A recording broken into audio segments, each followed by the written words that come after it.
तैयार है। इजराइल का F-16 तैयार है।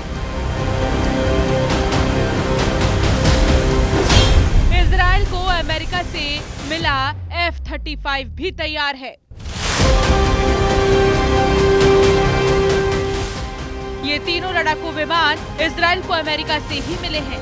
ये तीनों जेट इजराइल के सबसे खतरनाक स्ट्राइक मिशन के लिए तैयार हो चुके हैं। F-15, F-16 और F-35 तीनों के टारगेट पर है ईरान और उसके परमाणु प्लांट। इन तीनों जेट्स के वीडियो आने के बाद सवाल है कि जनवरी गुजरा, फरवरी गुजरा, मार्च गुजरा, अप्रैल भी गुजर गया। अब मई के आखिर में क्या होगा? क्या 2025 का सबसे खतरनाक पल आ चुका है? ये सवाल इसीलिए क्योंकि ईरान पर इजराइल के हमले की घड़ी बहुत करीब आ गई है। ये खबर अमेरिका से लेकर यूरोप और इजराइल के मीडिया ने छाप दी है। इन रिपोर्ट में अमेरिका की खुफिया एजेंसियों का हवाला दिया गया है। रिपोर्ट्स में बताया गया है कि इजराइल बहुत जल्दी ईरान के खिलाफ खतरनाक कदम उठाने जा रहा है।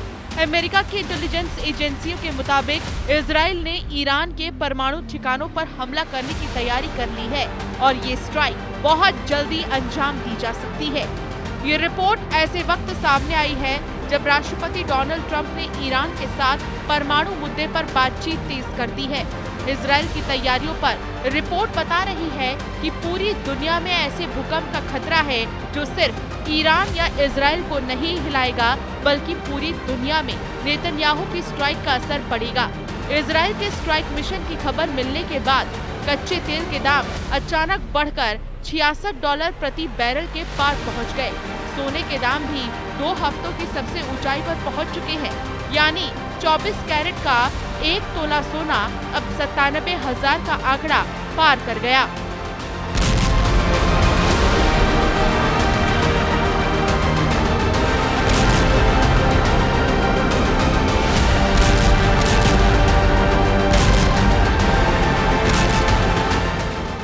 अब सवाल है कि ईरान और इजराइल के बीच क्या होने वाला है। क्या वाकई इजराइल ने अब ईरान से आर पार करने का मूड बना लिया है, जबकि ट्रंप ने उनको आगाह किया है कि परमाणु मुद्दे पर बातचीत के दौरान अगर इजराइल ने ईरान पर हमला किया तो वो उसका साथ नहीं देगा। हालात बहुत ज्यादा गंभीर हैं। अगर ऐसी स्ट्राइक होती है तो वो बारूद का ढेर आग बनकर पूरी दुनिया को जला सकता है, जिस पर पूरा पश्चिम एशिया इस वक्त बहुत मुश्किल से टिकने की कोशिश कर रहा है। ईरान पर ट्रंप के विशेष दूत स्टीव विटकॉफ ने कहा है कि संवर्धन अमेरिका के लिए लाल रेखा है। ईरान के विदेश मंत्री कह रहे हैं कि वो इसे जारी रखेंगे। ऐसे में अमेरिका अब आगे क्या करेगा?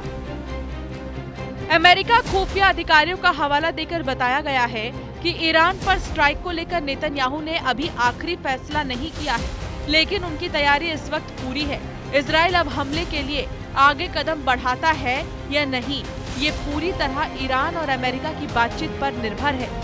परमाणु मुद्दे पर अमेरिका और ईरान की बातचीत में सबसे बड़ा मुद्दा है यूरेनियम संवर्धन, और ईरान ने कह दिया है कि दुनिया की कोई ताकत उसे परमाणु ऊर्जा का इस्तेमाल करने से नहीं रोक सकती, न ही उसका परमाणु संवर्धन की प्रक्रिया पर ब्रेक लगाने का इरादा कामयाब होगा। ईरान के परमाणु कार्यक्रम को लेकर CIA और उससे जुड़ी एजेंसियां लगातार एक्टिव हैं। खबर है कि उन्होंने अब इजराइल के कम्युनिकेशन सिस्टम और उसकी मिलिट्री बेस पर चल रही गतिविधियों को भी ट्रैक किया है।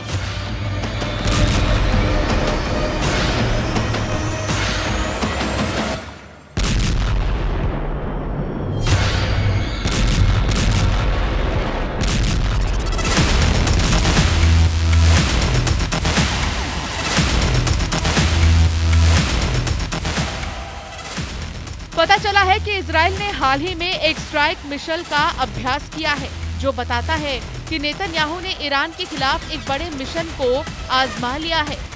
मार्च 2025 के महीने में ट्रंप ने ईरान से बातचीत की पेशकश की थी।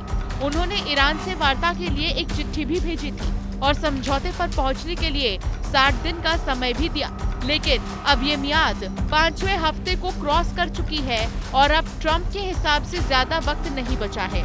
यही वजह है इजराइल ने अपना स्ट्राइक मिशन तैयार कर लिया है।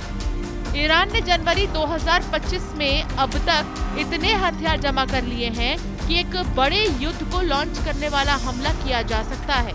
ईरान के ड्रोन बेस के इस वीडियो ने इजराइल से लेकर अमेरिका तक हड़कंप मचा दिया है।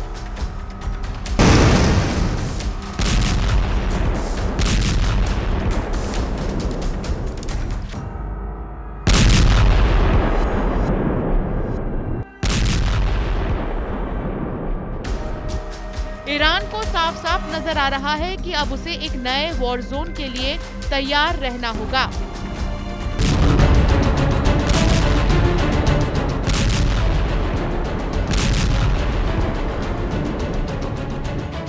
ईरान का सबसे बड़ा खतरा अपने परमाणु अड्डों को लेकर है।